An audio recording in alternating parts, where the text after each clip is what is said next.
ഇന്ന് ഞങ്ങളൊരു അരിപ്പായസം ഉണ്ടാക്കാനുള്ള തയ്യാറെടുപ്പിലാണ്. പണ്ട് നമ്മുടെ വല്യമ്മച്ചിമാരൊക്കെ തയ്യാറാക്കിയ അതേ രീതിയിലൊരു പായസം ഒന്ന് തയ്യാറാക്കി നോക്കാം. ഇന്നത്തെ നമ്മുടെ അരിപ്പായസം തയ്യാറാക്കുവാൻ വേണ്ടി ഞാനിവിടെ 1 കപ്പ് പായസം റൈസ് അഥവാ 1 കപ്പ് പച്ചനെല്ല് കുത്തിയ അരിയാണ് എടുത്തിട്ടുള്ളത്. ഇത് നമുക്ക് 20 മിനിറ്റ് ഒന്ന് വെള്ളത്തിലിട്ട് കുതിർത്തെടുക്കാം.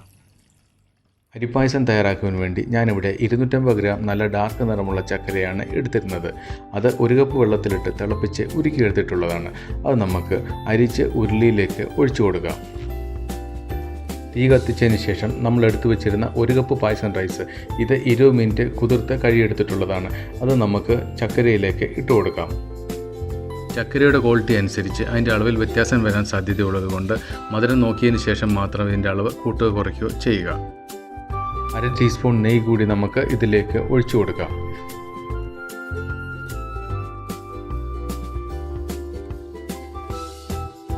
ഒന്ന് ഇളക്കി കൊടുത്തതിന് ശേഷം നമുക്കിതൊന്ന് അടച്ചു വെച്ച് കുറച്ച് സമയം ഒന്ന് വേവിച്ചെടുക്കാം. നമ്മുടെ അരിപ്പായസം തയ്യാറാക്കാൻ വേണ്ടി ഞാനിവിടെ 2 വലിയ തേങ്ങയുടെ തേങ്ങാപ്പീര 5 കപ്പ് തേങ്ങാപ്പീരയാണ് പിഴിഞ്ഞെടുത്തിട്ടുള്ളത്. 2.5 കപ്പ് ഒന്നാം പാല്, 3 കപ്പ് രണ്ടാം പാല്, 3.5 കപ്പ് മൂന്നാം പാല്, ഈ കണക്കിനാണ് ഞാൻ തയ്യാറാക്കി വെച്ചിട്ടുള്ളത്. ചക്കര കുറച്ചൊന്ന് പറ്റി വന്നിട്ടുണ്ട്. ഒന്ന് ഇളക്കി കൊടുത്തതിന് ശേഷം നമ്മൾ പിഴിഞ്ഞു വെച്ചിരുന്ന മൂന്നാം പാല് നമുക്കൊന്ന് ഒഴിച്ചു കൊടുക്കാം. 3.5 കപ്പ് മൂന്നാം പാലാണ് നമ്മൾ തയ്യാറാക്കി വെച്ചിരുന്നത്.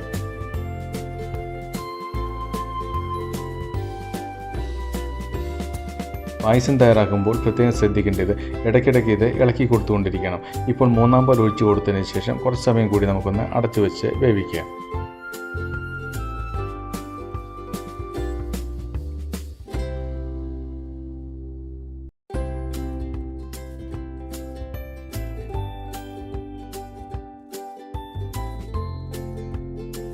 മൂന്നാം പാൽ ഒഴിച്ചു കൊടുത്തത് കുറച്ച് പറ്റി വന്നിട്ടുണ്ട്. ഇനി നമ്മൾ എടുത്തു വെച്ചിരുന്ന രണ്ടാം പാല് 3 കപ്പ് രണ്ടാം പാലാണ് എടുത്തിരുന്നത്. അതിൻ്റെ ഹാഫ് നമുക്കൊന്ന് ഒഴിച്ചു കൊടുക്കാം. നേരത്തെ പറഞ്ഞതുപോലെ പായസം തയ്യാറാക്കുമ്പോൾ ഇടയ്ക്കിടയ്ക്ക് ഇളക്കി കൊടുത്തുകൊണ്ടിരിക്കണം. ഇളക്കുമ്പോൾ പ്രത്യേകം ശ്രദ്ധിക്കേണ്ടത് പാത്രത്തിൻ്റെ സൈഡ് ചേർത്ത് നല്ലതുപോലെ വടിച്ച് ഇളക്കി കൊടുക്കുക. തേങ്ങ പിഴിഞ്ഞ ശേഷം തേങ്ങാപ്പാൽ അരിച്ചാണ് എടുത്തിട്ടുള്ളതെങ്കിലും പായസത്തിലേക്ക് ഒഴിക്കുമ്പോൾ ഒന്നുകൂടി അരിച്ചൊഴിക്കുന്നതാണ് നല്ലത്. അടുത്തതായി നമുക്ക് രണ്ടാം പാലിൻ്റെ ബാക്കി കൂടി ഒഴിച്ചു കൊടുക്കാം.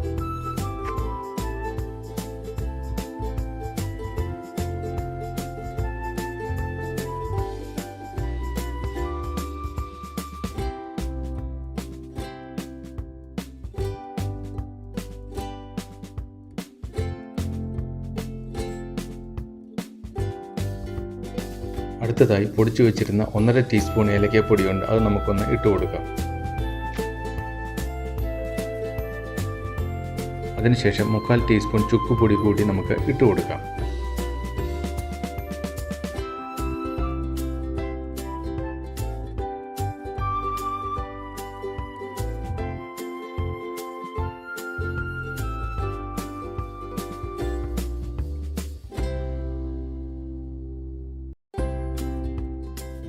അടുത്തായി ഞാൻ ചേർത്ത് കൊടുക്കാൻ പോകുന്നത് നമ്മുടെ പായസത്തിൻ്റെ ടേസ്റ്റ് കൂട്ടുന്ന ഒരു പ്രധാന ഐറ്റമായ വഴണയിലയാണ്. നമ്മൾ കുമ്പളപ്പം ഉണ്ടാക്കാൻ ഉപയോഗിക്കുന്ന അതേ ഇല തന്നെ.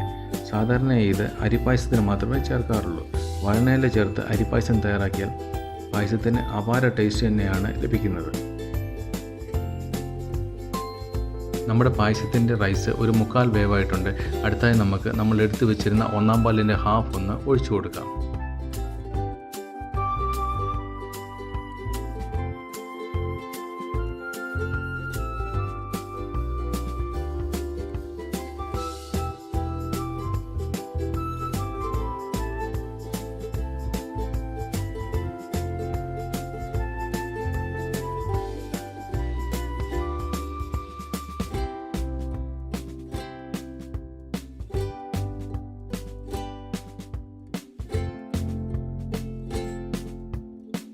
നമ്മുടെ പായസം പ്രിപ്പറേഷൻ്റെ അവസാന ഘട്ടത്തിലെത്തിയിരിക്കുകയാണ്.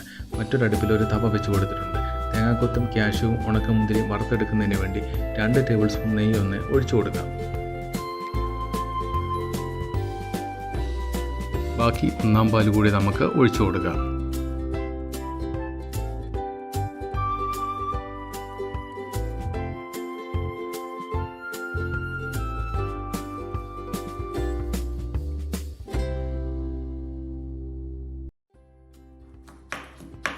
ഞാനിവിടെ 1/4 കപ്പ് തേങ്ങാക്കൊത്താണ് എടുത്തിട്ടുള്ളത്.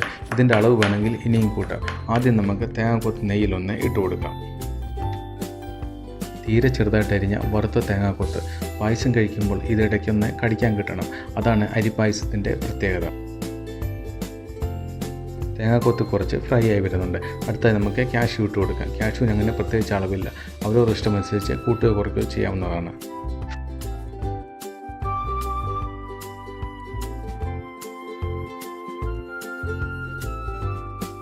ഏറ്റവും അവസാനമായി നമ്മൾ എടുത്തു വെച്ചിരുന്ന ഉണക്കമുന്തിരി കൂടി ഇതിലിട്ട് കൊടുത്ത് ചെറുതായിട്ടൊന്ന് ഫ്രൈ ചെയ്തതിന് ശേഷം പായസത്തിൽ ഒഴിച്ചു കൊടുത്ത് ഇളക്കി യോജിപ്പിച്ച് കഴിഞ്ഞാൽ നമ്മുടെ അരിപ്പായസം റെഡി.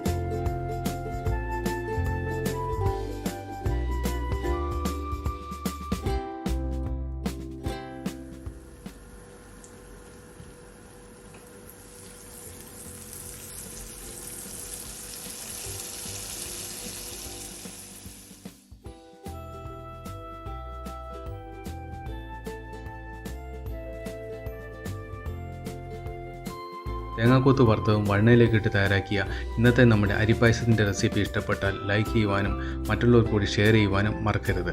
അതുപോലെ തുടർന്ന് ചെയ്യുന്ന വീഡിയോകളുടെ നോട്ടിഫിക്കേഷൻ അപ്പോൾ തന്നെ ലഭിക്കുന്നതിന് വേണ്ടി സബ്സ്ക്രൈബ് ചെയ്ത് ബെൽ ബട്ടൺ എനേബിൾ ചെയ്ത് ഓൾ എന്ന ഓപ്ഷൻ കൂടി സെലക്ട് ചെയ്യുവാനും മറക്കരുത്. എല്ലാവർക്കും വീണ്ടും നന്ദി, നമസ്കാരം.